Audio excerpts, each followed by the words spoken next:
बंदी छोड़ कबीर साहेब की जय। बंदी छोड़ गरीबदास जी महाराज की जय। स्वामी रामदेवानंद जी गुरु महाराज की जय।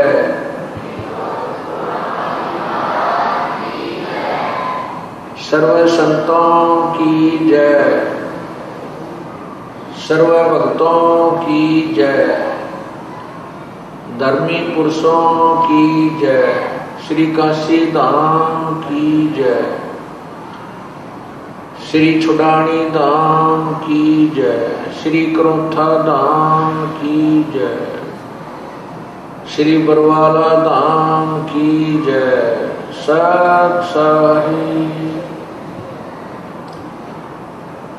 ग्रीव नमो नमो सतपुरुष को नमस्कार गुरु की नहीं। सुर नर मुनि जन साधु संतों सर्वस दीनहि। सतगुरु साहिब संत सब दंडोतम प्रणाम। आगे पीछे मत हुए तिनको जा कुर्बान। नर आकार निर्विषान काल जाल बंधन। निर्लेपम निज निर्गुण अकल अनुपदेशो न। सोहम सुरति समापतान सकल समाना नीरतल। उर्वल हिरंबर हरदम बेपरवाह था है। वार पार नहीं मध्य तुम गृह जो सुमर सिद्ध होई।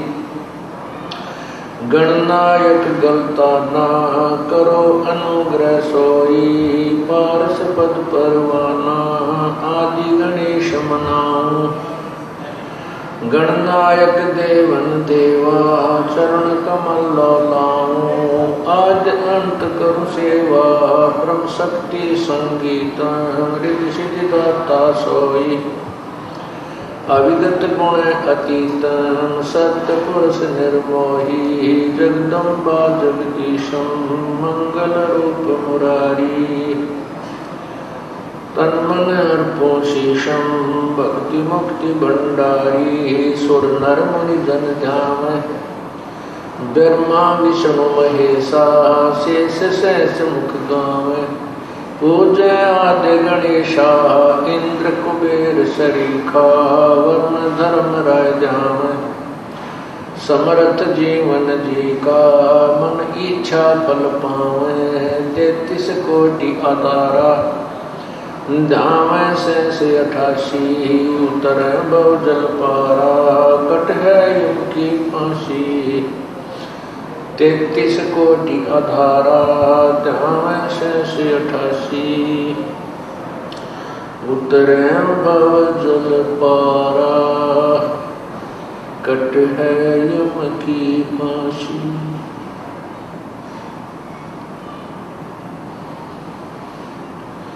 कर जोरों विनती करो धरो चरण पर शीश।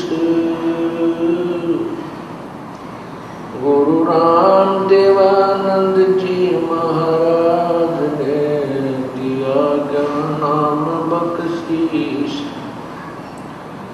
कोटि कोटि सिजदा करो कोटि कोटि प्रणाम। चरण कमल में आखियों में बंदी जान गुलाम। अब गुण किए तो बहुत किए करत न मानी आर। भावे बंदा बख्श दियो भावे गर्दन मारी। अब गुण किए तो बहुत किए करत न मानी यार। भावे बंदा बख्श दियो भावे गर्दन उतार।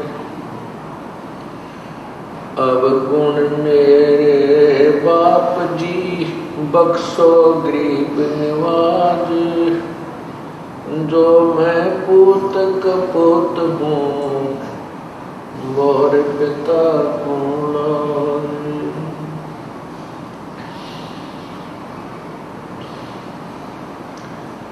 बंदे तो कर बंदगी, जे चावे दीदार,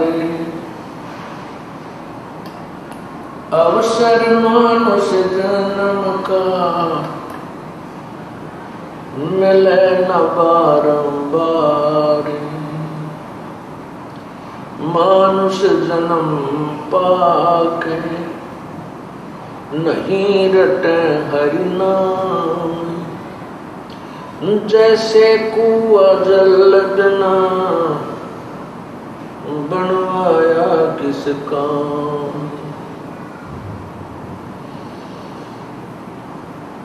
कबीर हरि की भक्ति करो, तज विषयों रस चोजे, बार बार ना पाओगे ये मनुष्य जन्म की मौज। मानुष जन्म दुर्लभ है, ये मिले न बारंबार। तरवर से पत्ता टूट गिरे वो बहुर न लगता डारी। वो पृथ्वी पति चकवे गए, जिनके चक्र चलते। रावण सरीखे कौन गिने, ऐसे गए अनंते। लौट सको तो लूटियो, राम नाम की लूटे। पीछे फिर पछताओगे, प्राण जहांगे छूटे। नहीं भरोसा देखा, ये विनस जावे क्षण माही। श्वास उश्वास में नाम जपो, और यतन कछु नाही। श्वास उश्वास में नाम जपो, व्यर्था श्वास मत खो। न जाने इस श्वास को, आवण हो क न हो।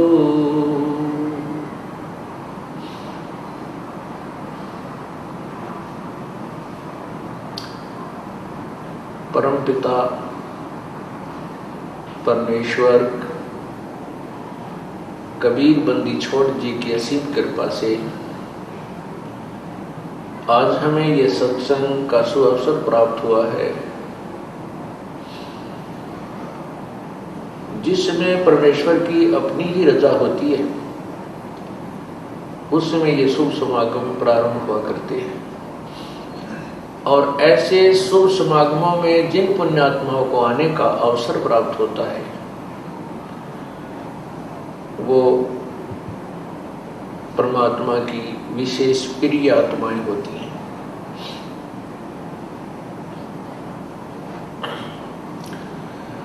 आज ये सत्संग का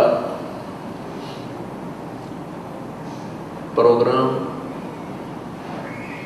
आज ये सत्संग समागम किस उपलक्ष्य में हो रहा है, सबसे पहले ये बताना आवश्यक है। ये शुभ समागम उस शुभ पर हो रहा है जो शुभ दिन हमें प्राप्त हुआ, जिस दिन पूर्ण परमात्मा अपने सतलोक से चलकर इस काल के लोक में आए थे। और उन्होंने आकर के इस काल के द्वारा उलझाए हुए तत्व ज्ञान को स्वयं ही प्रकट किया था।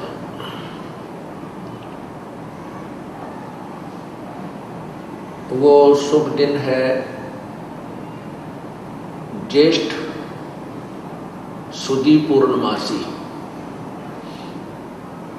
जो 18 जून सन 2008 को है। उसी के उपलक्ष्य में ये 5 दिवसीय शुभ समागम उस परम पिता की असीम कृपा से आज प्रारंभ हो रहा है। आज ये 14 जून सन 2008 का शुभ दिन है कि आज परमात्मा की अमृतवाणी का प्रकाश हुआ और प्रभु की महिमा का गुणगान किया जाएगा।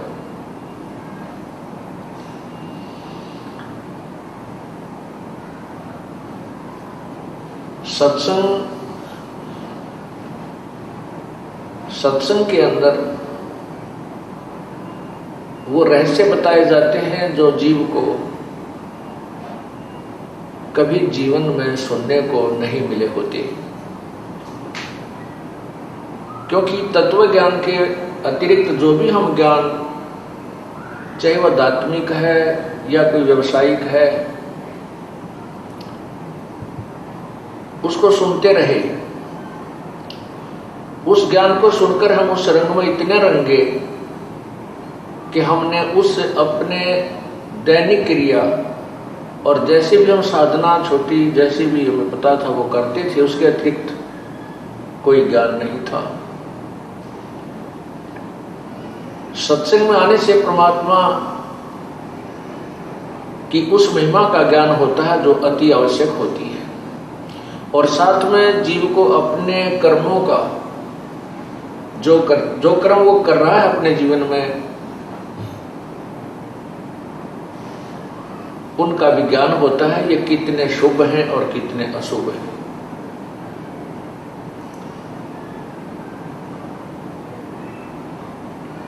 सत्संग में आने से जीव को ज्ञान होता है तू कौन है और कहां से तू आया था और कितने दिन का तू मेहमान है।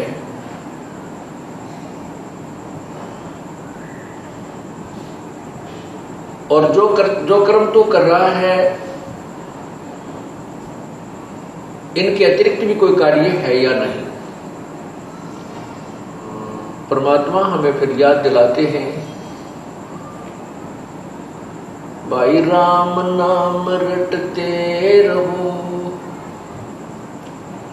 राम नाम रटते रहो जब तक घट में प्राण,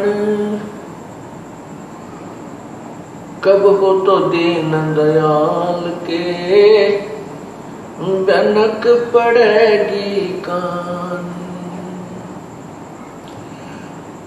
साथी हमारे चले गए हम भी चालन हार, कोई कागज में बाकी रह रही तात लगी है वार।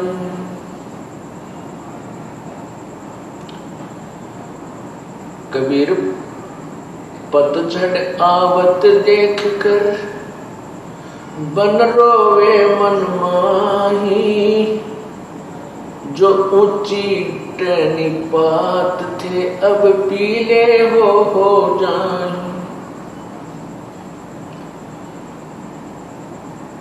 तरवर कहता पात से सुनो पात एक बात,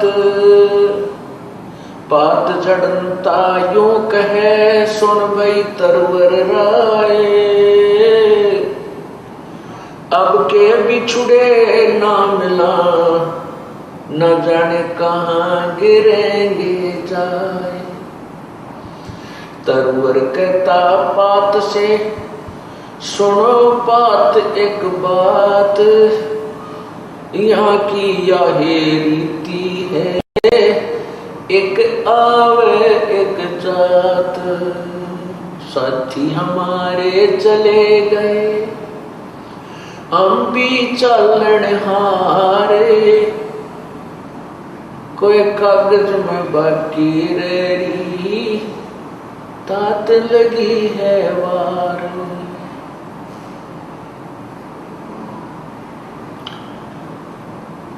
परमपिता परमात्मा पूर्ण ब्रह्म सारी सृष्टि के रचनहार कबीर परमेश्वर जी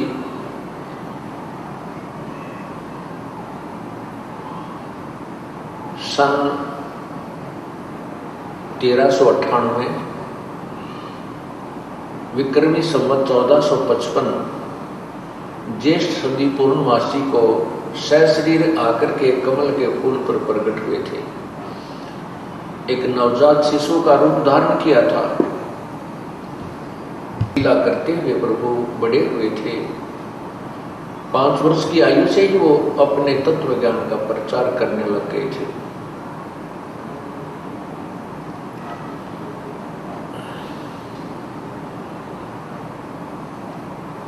सबसे पहले सत्संग में इस जीवात्मा को ये याद दिलाया जाता है कि तू यहाँ का रहने वाला नहीं है। जिस संतान व संपत्ति को तू अपना मानता है ये तेरी नहीं है। परमात्मा ने हमें याद दिलाया था अपने तत्व ज्ञान के आधार से,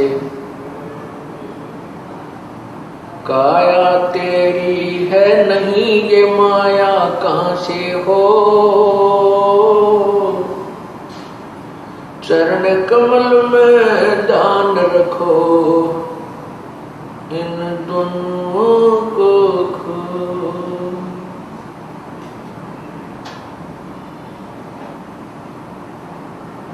कबीरा वो दिन याद करो, पग ऊपर तल शीश, मर्त मंडल में आके तो भूल गया जगदीश। पुण्यात्मा, जब तक हमें ज्ञान नहीं होता तो हम निर्भय रहते हैं, डरते नहीं। ना पाप का डर, ना मृत्यु का डर। जैसे अबोध बच्चा होता है, वो बालक बिजली के नंगे तार को छू लेता है, पकड़ लेता है, जहां से स्पार्किंग होकर, और उसमें आतिशबाजी हो रही होती है। उसको अच्छी वस्तु जानकर उसको भी छू लेता है और अपनी जान से हाथ धो बैठता है। बच्चा जब बड़ा हो जाता है उसको बताया जाता है कि ये बिजली है, ये बहुत भयंकर है, इसके नंगे तार को हाथ नहीं लगाना चाहिए, नंगे तार से छूने से ये मार डालती है, मृत्यु को प्राप्त हो जाता है प्राणी। तो फिर वो बच्चा जब उसको ज्ञान शाना होता है, उसको ज्ञान हो जाता है, तो ज्ञान होने से वो भय मानता है, डरता है, और डरता है तो उस भयंकर वस्तु के निकट नहीं जाता जो उसकी मौत का कारण बन जाती है। ठीक इसी प्रकार जब हम सत्संग में आते हैं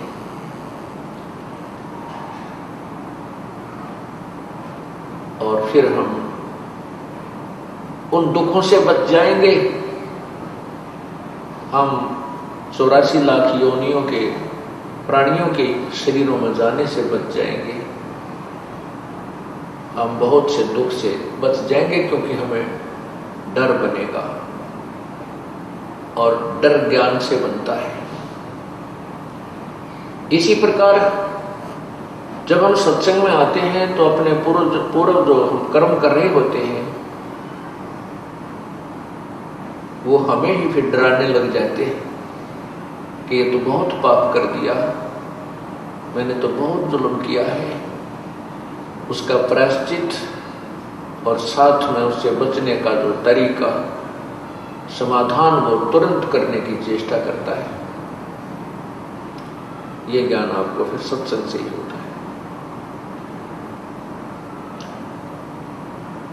सत्संग के अंदर बताया जाता है,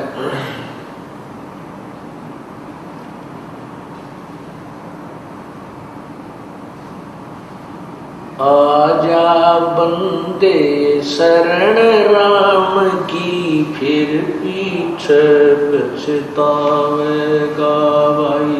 आजा बंदे फिर पीछे पछतावेगा भाई। आजा बंदे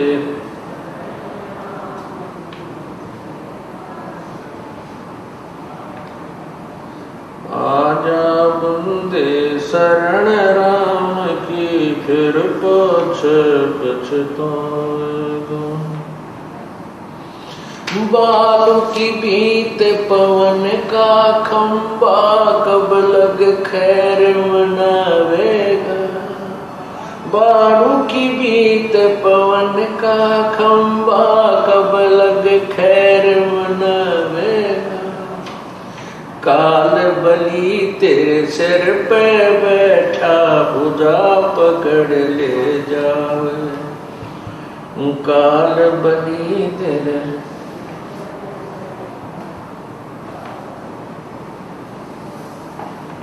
आजा बंदे शरण राम की, फिर पाछे पछतावेगा भाई।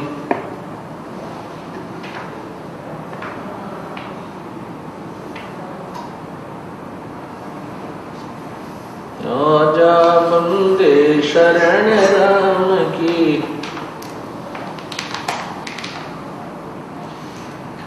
बालों की बीत पवन का खंबा, कब लग खैर मनावेगा। बालों की बीत पवन का, कब लग खैर मनावेगा। आजम तेरे घट न घेर, तू राम कर्ण ना पावे। आजम तेरे घट न घेर, तू राम कर्ण ना पावेगा भाई। आजा बंदे फिर पाछे पछता।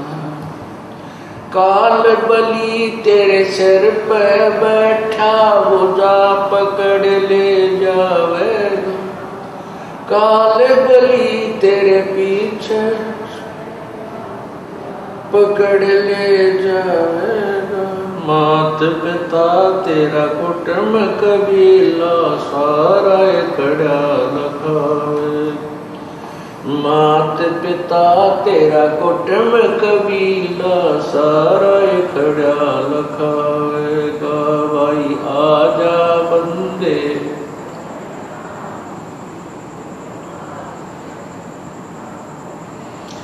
धर्म राय तेरा लेखा मांगे, वहाँ क्या बात बनावेगा। धर्म राय तेरा लेखा लेगा, वहाँ क्या बनावेगा। लाल खंभ से बांधा था, बिन सतगुरु कौन छुटावेगा भाई। लाल खंभ से बांधा था, बिन सतगुरु कौन छुटावेगा भाई। आजा बंदे शरण राम की, फिर पाछे पछतावेगा भाई।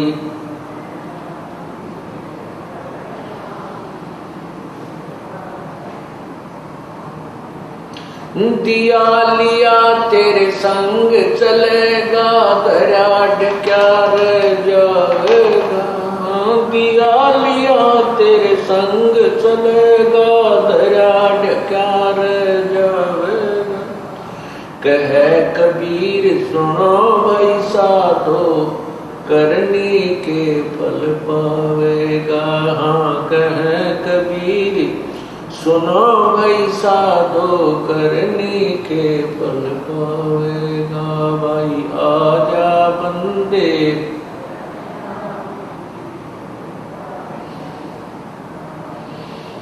भाई, आजा बंदे शरण राम की, फिर पाछे पछतो।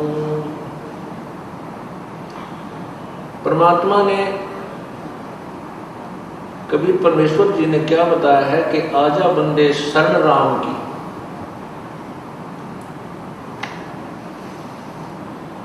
फिर पीछे पछतावेगा। परमात्मा जब इस काल के लोक में, इस मृत लोक में आते हैं, वे स्वयं ही संत की भूमिका करते हैं, स्वयं ही एक भक्त की वास्तविक भूमिका करते हैं। अपने ही डबल रोल, ट्रिपल रोल बनाकर परमात्मा हमें शिक्षा देते हैं। स्वयं ही कह रहे हैं कि आजा बंदे शरण राम की, परमात्मा की भक्ति में लग जा तू, नहीं तो फिर पीछे पछताएगा।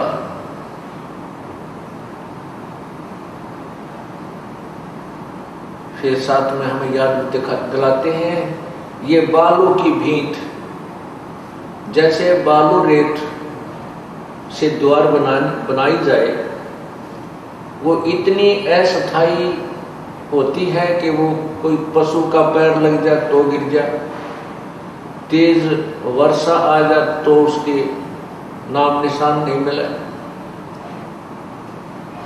तेज हवा से वो भी डिस्टर्ब हो जाती है, नष्ट हो जाती है।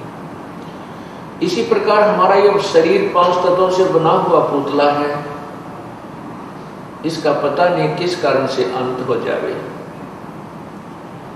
एक्सीडेंट में ये नष्ट हो सकता है, पानी में डूब जाए, बिजली का करंट लग जाए, हार्ट अटैक हो जाए, कितना कैंसर हो जाए, कोई ना जाने कितने प्रकार की बीमारियां इसके पीछे लगी हुई हैं।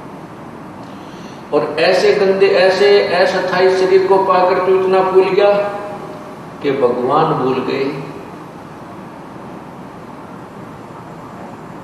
इस शरीर की वास्तविकता भी हमें संतों से ही पता चला, नहीं तो हम इसको बहुत ही अच्छा और सथाई माने हुए थे। इसलिए हम डरते नहीं थे, इसलिए हम भगवान को याद नहीं करते थे।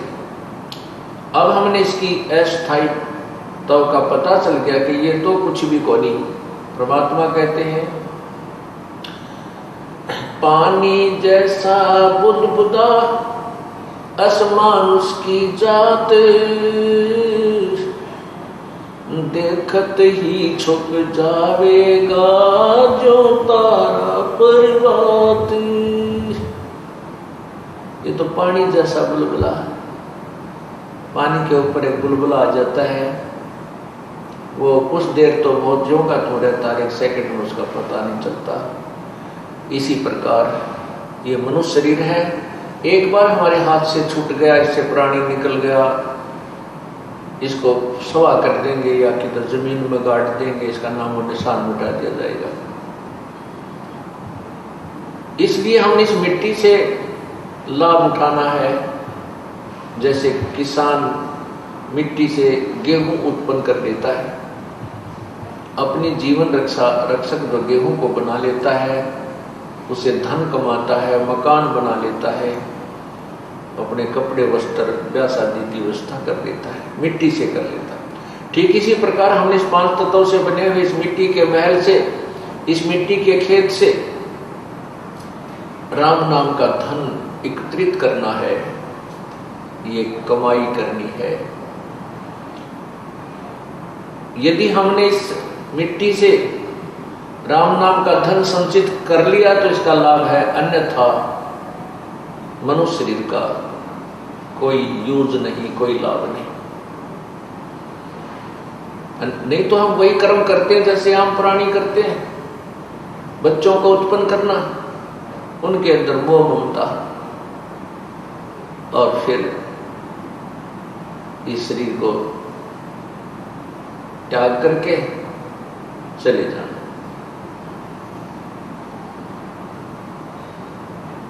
इसलिए परमात्मा हमें याद दिला रहे हैं, ये बालू की भींत, ये आपका जो शरीर है ये ऐसा जैसे बालू रेत की बनी हुई एक दीवार को जो बिल्कुल अस्थायी जिसका कोई भरोसा नहीं कब और किस कारण से नष्ट हो जावे, ऐसे शरीर, ऐसा शरीर है। और फिर कहते हैं इस मिट्टी से बने हुए शरीर की तू कब तक खैर मनावेगा, कब तक शुक्र मनावेगा। बीमार हो गया, कोई इंजेक्शन लगा दिया, राहत मिल गई, कैंसर होगी, डॉक्टर भी हाथ खड़े कर जाते हैं, भाई अब तो ये मृत्यु को प्राप्त होगा ही होगा। तो परमात्मा कहते हैं मान लीजिए 100 वर्ष भी रह गया तो भी अंत होना इसका, इसकी खैर कब तक मनाएगा, अर्थात इस मिट्टी से लाभ उठाने से ही तेरा लाभ होगा, परमात्मा प्राप्त होगा।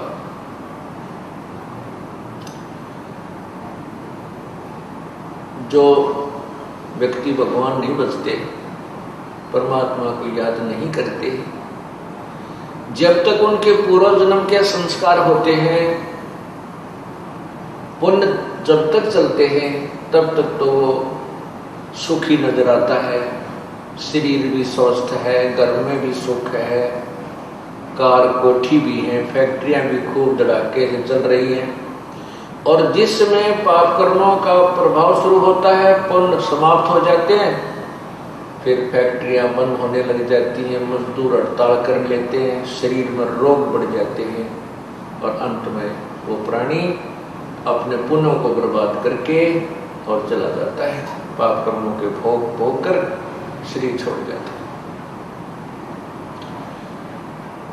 सत्संग में याद दिला जाता है कि जो प्राणी आज जैसे भी संस्कार है, कोई राष्ट्रपति बना है, कोई प्रधानमंत्री बना है, कोई मुख्यमंत्री बना है, या कोई अन्य अधिकारी है, या हमारे जैसा कोई गरीब कम है, कोई रिक्शा चला रहा है, कोई मजदूर है, किसान है, किसी को रोग लगा है, कोई स्वस्थ है, ये अपने ही पूर्व जन्म के पापों के आधार से है। ये पूर्व जन्म में जब हम कभी मानुष जीवन में थे, उस समय हमने ये पुण्य और पाप किए थे, जिनका भोग आज हम भोग रहे हैं। और इस जन्म में यदि हम कोई शुभ नहीं करेंगे तो भविष्य में हमें प्राप्त नहीं होगा। जैसे किसान फसल तैयार करके और गेहूं को निकाल के अपने मकान में डाल देता है, गेहूं के ठेके भर लेता है, और यदि वो किसान अगले सीजन में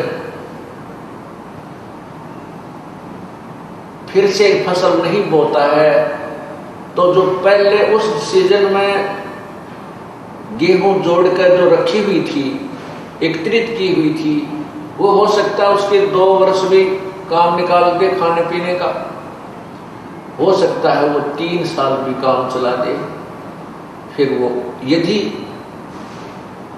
फिर से वो किसान उसी प्रोसीजर को नहीं अपनाएगा, अर्थात फिर से खेती तैयार नहीं करेगा, बीज नहीं बोएगा, वो किसान कंगाल हो जाएगा, उसके बच्चे मजदूरी करेंगे, मांगता फिरेगा, भीख मांगेगा, निर्धन हो जाएगा।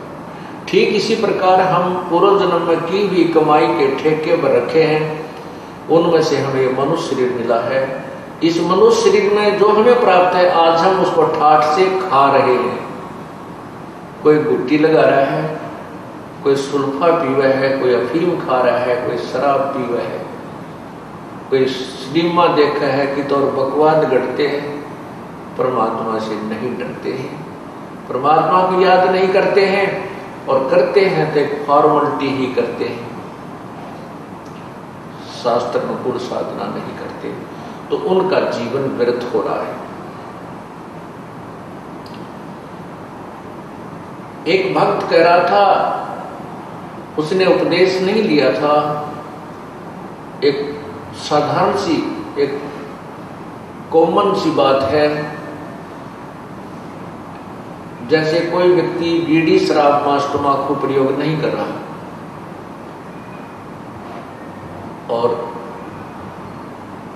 हमारे साथ बहुत से भक्तों के साथ वार्ता हुई, तो वो कहते हैं जी हम तो ना शराब पीता हूँ, ना मांस खाता हूँ, ना कोई और चोरी ठगी करता हूँ, अपना ईमानदारी से कार्य करते हैं और ठीक गुजारा चल रहा है। मुझे नाम लेने की कोई आवश्यकता नहीं, मैं तो वैसे ही नाम लिए बराबर हूँ। तो उसको फिर समझाया जाता है कि हे भोली आत्मा, जो अवगुण आप नहीं कर रहे ये तो मनुष्य जीवन का प्रथम कर्तव्य है, और जो ये पाप भी, ये बुराइयां भी कर रहे हैं वो तो और ज्यादा पाप के भागी बन रहे हैं। आप केवल उन पापों से बचे हुए हैं जो अन्य व्यक्ति वो शराब, मांस, तम्बाकू, चोरी, ठगी करके जो पाप कमा रहे हैं। लेकिन जीवन आपका भी इनकम्प्लीट है, मनुष्य जीवन का कर्तव्य आपका पूर्ण नहीं है। जैसे 1 एकड़ जमीन में घास फूस, झाड़, बोझड़े, कांटेदार झाड़ियां खड़ी है, और उसके साथ वाले एकड़ में, साथ वाले किले में, खेत में किसान ने खूब अच्छी तरह संभाल रखा है, उसमें कोई झाड़ नहीं, कोई कांटेदार झाड़ी नहीं, वो बिल्कुल बोने योग्य करके छोड़ दिया, और बीज उसमें बीजा नहीं, तो क्या लाभ हुआ? जैसा वो झाड़ जंखाड़, कांटेदार झाड़ियां जिसमें कबाड़ उगा पड़ा है, उस खेत में और बाहे समारे खेत में कोई अंतर नहीं है, यदि उस बाहे समारे खेत में बीज नहीं बीजा जाता। ठीक इसी प्रकार जो पुण्यात्मा बुराई नहीं करते वो तो समराया खेत है, वो तो वैसे ही पुण्यात्मा है, राम नाम लेते ही उसकी तो बहुत अच्छी श्रद्धा बन जाएगी। और जो बुराइयां करता है उसको साफ किया जाता है। जिस प्रकार किसान कितना ही खराब खेत हो उसको कस्सी से, हल से, ट्रैक्टर से उसको कवाड़ियां तक काट पीट के उसके सारे घास उस अड़ंगे ने, कुबाड़ ने, खरपतवार ने काट के और निर्मल कर लेता है, साफ कर लेता है, फिर बाव और फिर बीज देता है। जो पुण्यात्मा बुराई नहीं करते वो तो और अच्छी आत्माएं हैं, और जो बुराई करते हैं और सत्संग में आ जाते हैं, फिर सत्संग वचन सुनकर वो भी साफ हो जाते हैं, दोनों बराबर हो गए। रही बात उन पापों की जो पाप उसने कर लिए, जो बुराई करता था, चोरी करता था, ठगी करता था, बीड़ी शराब मांस तम्बाकू पी कर पाप इकट्ठे करता था, और दूसरे ने पाप किए नहीं। अब जिसने पाप किए उसका समाधान है परमात्मा के मंत्र में शक्ति है। जब ही नाम हृदय धरो भयो पाप को नाश, मानो जिनकी अग्नि की भाई पड़े पुराने घास।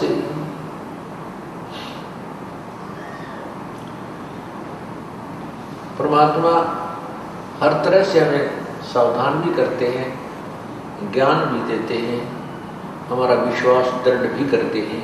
कहते हैं कि जिस समय आपको ये ज्ञान हो जाएगा सत्संग में आने से कि वही परमात्मा का भजन किया नहीं, उसके अतिरिक्त वो पाप और कर लिए, चोरी डाके मार कर, ठगी करके, 2 के 20 बना कर, मिलावट करके, शराब मांस तम्बाकू पी के और बुंडी अच्छी नजर बना के, तो फिर उसको डर लगता है। वो सोचता है परमात्मा मेरा क्या होगा, मैं तो घोर पापी हूँ, मेरे तो कीड़े पड़ेंगे, कुत्ता बनूंगा, खाज लगे। क्योंकि सत्संग में आने से आत्मा को ज्ञान हो जाएगा कि सचमुच जो कहा जा रहा है ये सच्ची होगी, ये सत्य होगा। तो फिर उसको ये एक एक्स्ट्रा डर बन जाता है, ईब के बनेगा। उसके लिए परमात्मा ने बताया कि घबरा मत। जैसे पहले जो आपसे बुराई हुई है वो अनजानपने में होगी, आपको पता नहीं था। जिस प्रकार छोटा सा बालक पालने में झूल रहा होता है और वो क्या करता है, टट्टी पेशाब करके सारे कपड़े भी खराब कर लेता है, हाथ और पैर भी खराब कर लेता है, फिर वो रोने लग जाता है। माता जब आती है, उस बच्चे को देखती है, उसकी सारी परिस्थिति से परिचित होकर के वो तुरंत उस बच्चे को उठाती है, स्वच्छ जल से उसको धोती है, उसके कपड़े धोती है, स्वच्छ कपड़े बनाकर दूध पिलाती है, प्यार करती है, सीने से लगा लेती है, क्योंकि माँ को पता था कि बच्चा बालक है, अनजान है, इसको पता नहीं। ठीक इसी प्रकार जब तक आप सत्संग में नहीं आए हो और आपसे जो गलतियां होगी हैं, वो परम पिता परमात्मा कबीर बंदी छोड़ आपको इस सत्संग रूपी जल से धोकर आपको राम नाम का दूध पिलाएगा और आपको सीने से लगाएगा, प्यार देगा। आपके अर्थात आपके जो पूर्व सत्संग में आने से पहले जो किए गए पाप आपके सारे नष्ट कर देगा, आपको साफ करके अपने भक्ति करने योग्य बनाएगा। और यदि जैसे बालक थोड़ा बड़ा हो जाए और वो फिर कितने पेशाब करते बिस्तर में जानबूझ के तो पिटाई बहुत करे, उसकी पिटाई होती है फिर, क्योंकि वो बकवाद कर रहा है, अब अनजान नहीं है। ठीक इसी प्रकार जब आप शाने हो जाओगे सत्संग सुनकर और नाम उपदेश लेकर के फिर गलतियां करोगे, फिर तो उस बच्चे की तरह पिटोगे जो जानबूझ कर बकवाद कर रहा है।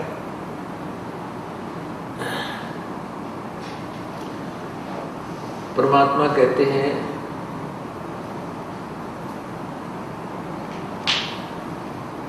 कि जब आप परमात्मा की शरण में आ जाते हो तो परमात्मा ने अपना एक, या तो स्वयं आते हैं या अपना कोई और संत अपनी निजी आत्मा को यहाँ भेजते हैं अपने बच्चों को संभालने के लिए। जैसे इस दास की ड्यूटी लगा रखी है,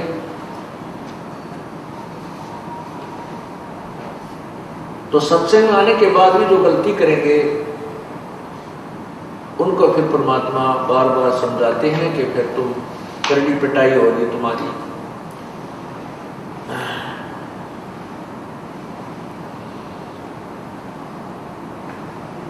और फिर उसको जागृत करते हैं, भाई मानत ना मन मोरा साधो, मानत ना मन मोरा रे, बार बार मैं ये समझाऊं जग में जीवन थोड़ा रे, बार बार मैं ये समझाऊं जग में जीवन थोड़ा रे, मानत ना मन मोरा साधो,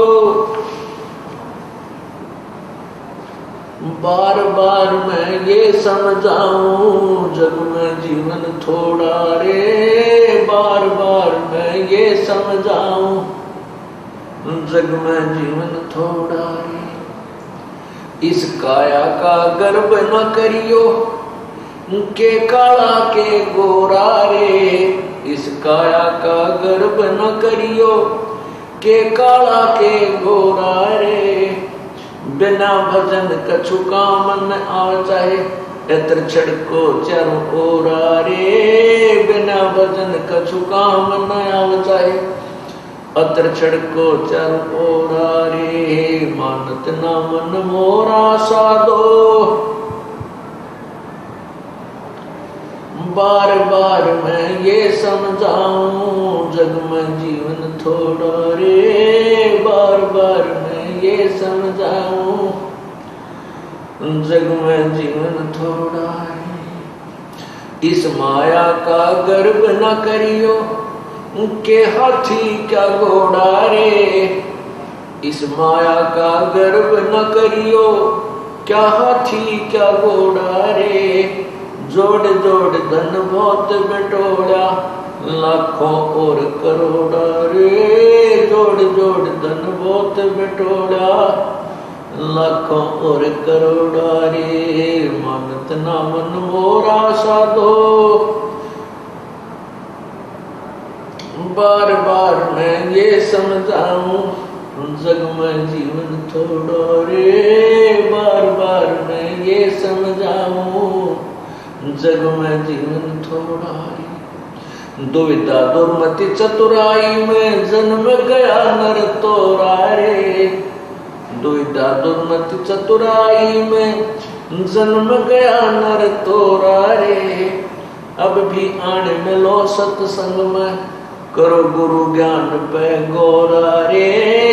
अब भी आने मिलो सत्संग में, करो गुरु ज्ञान पे गोरा रे। मानत न मन मोरा साधो,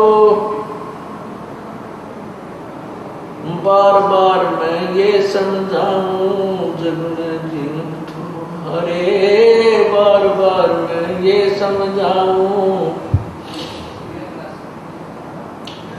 भाई शरण पड़े ने गुरु संभाले, जान के बालक भोला रे। गुरु शरण पड़े को गुरु संभाले, जान के बालक भोला रे। कहे कबीर तुम चरण चित राखो, जो सोई मडोरा रे।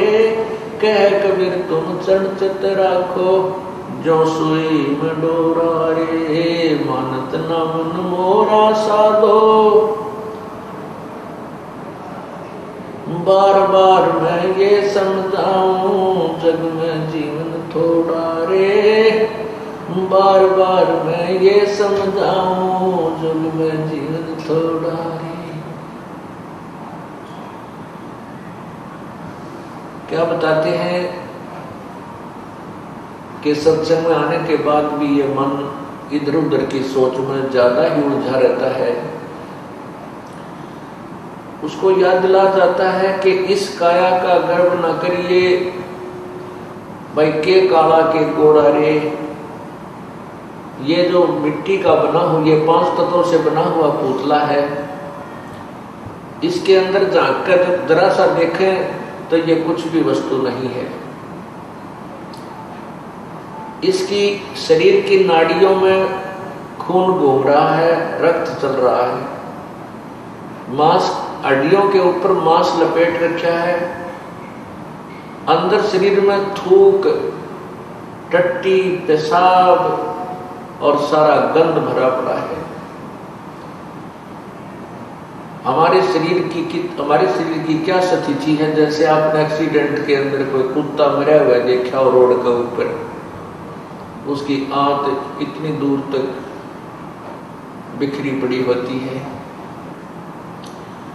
उसके अंदर से टट्टी और पेशाब उसका अलग से पड़ा होता है, और शेष शरीर का जो मांस, हड्डी और चाम वो इधर उधर सड़क के चिपका हुआ होता है। तो उससे अपने शरीर की तुलना कर लेना बिल्कुल अंतर नहीं है।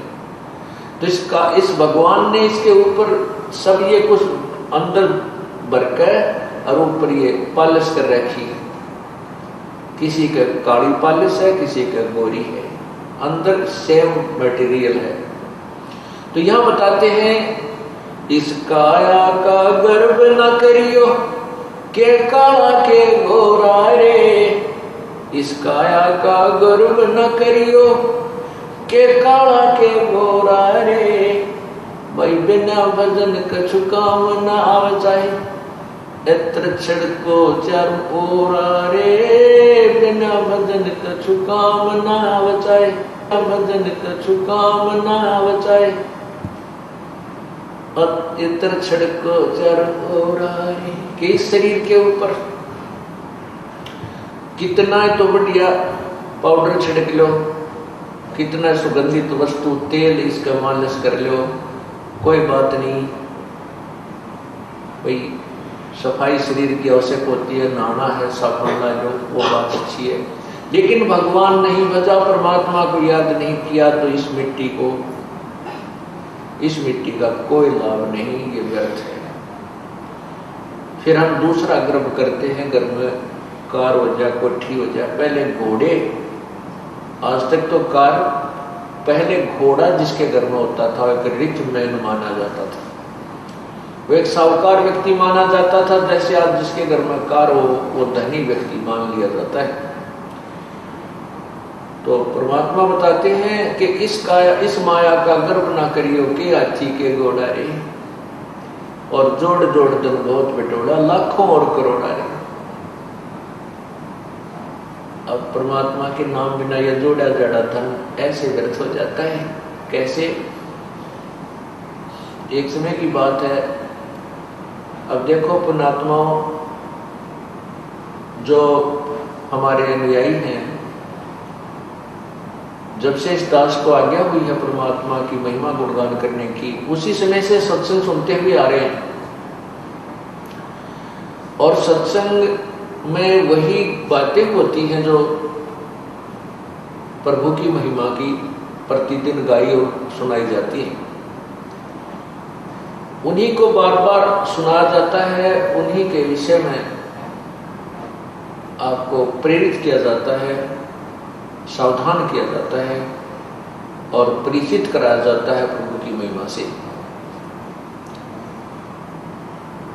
तो आपको प्रति बार, जितनी बार भी आप सत्संग सुनते हो और परमात्मा की महिमा कथाओं के माध्यम से सुनाई जाती है, यदि आपको वो अच्छी लगती है तो आप बहुत ही अच्छी भक्ति कर रहे हो, आपके अंदर परमात्मा की चाह है।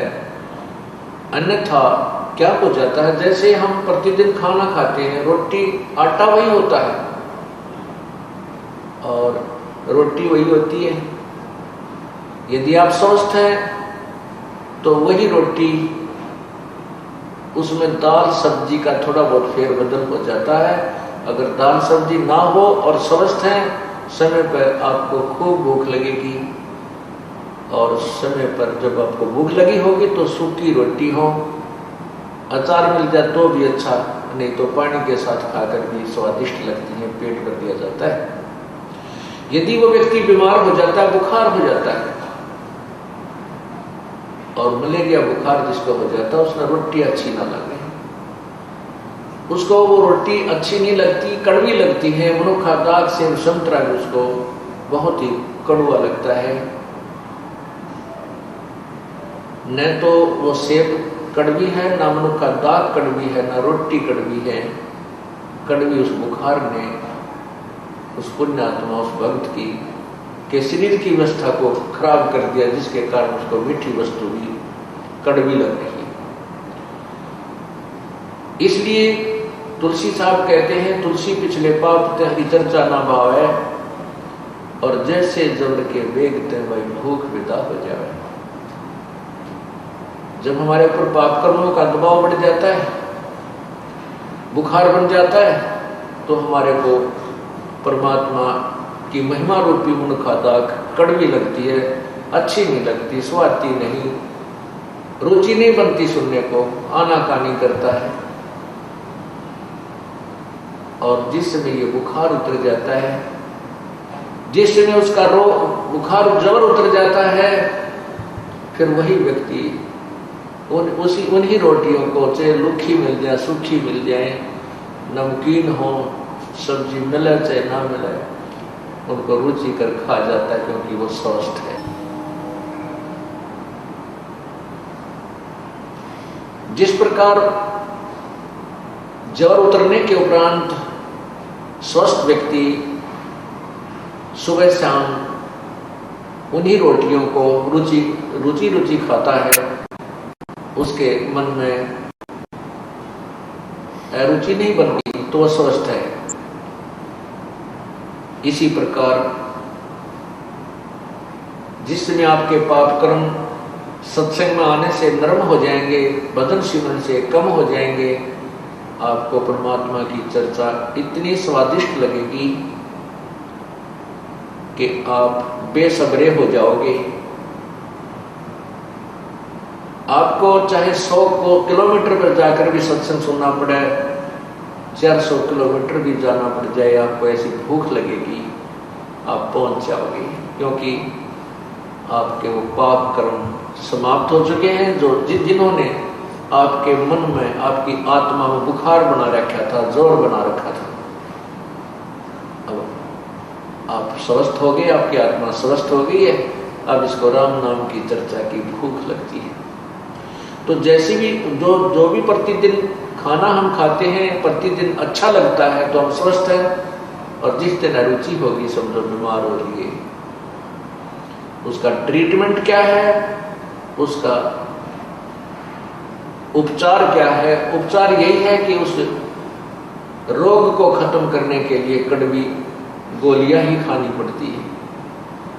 गोलियां, दवाई, औषधि कड़वी होती है, और चाहे रुचि ना हो औषधि खाने की, कड़वी भी लगती हो, खानी ही पड़ती है। और कड़वी औषधि खाने से रोग कट जाता है।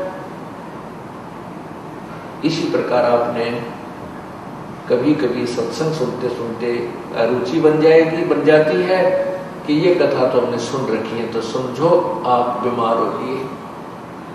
आपके अंदर पाप कर्मों का कोई दबाव कहीं ना कहीं से बन चुका है, और यदि आपके अंदर गदगद होती है, चाहे आपने 100 बार सुन रखी है, 1000 बार सुन रखी है कथाएं, और उतनी ही रुचिकर, और रुचिकर क्या उसको सुनने के बाद फिर रोम रोम खड़े हो जाते हैं, चाहे कितनी बार सुने, क्योंकि वो तो हर बार सुनने और हर बार याद रखने की बातें हैं। फिर आपकी भक्ति, आपका जो ज्ञान है वो स्वस्थ है, आप ठीक चल रहे हैं। तो इस प्रकार अब आपको बताया जा रहा है कि परमात्मा हमें बताते हैं कि तुम राम नाम के लिए तो समय नहीं, और संसारिक धंधे के लिए, एक पेट के लिए रात और दिन कहीं भी कठिन से कठिन काम हमने करना पड़ जाए, हम तुरंत करने लग जाते हैं। और परमात्मा के लिए जो समय, उस अब दिन प्रतिदिन के कार्य से बचे हुए समय में भी अगर हम परमात्मा के लिए कुछ समय निकाल दें तो भी हमारा कल्याण हो जाता है। और फिर जब हमारे से परमात्मा प्रसन्न हो जाएगा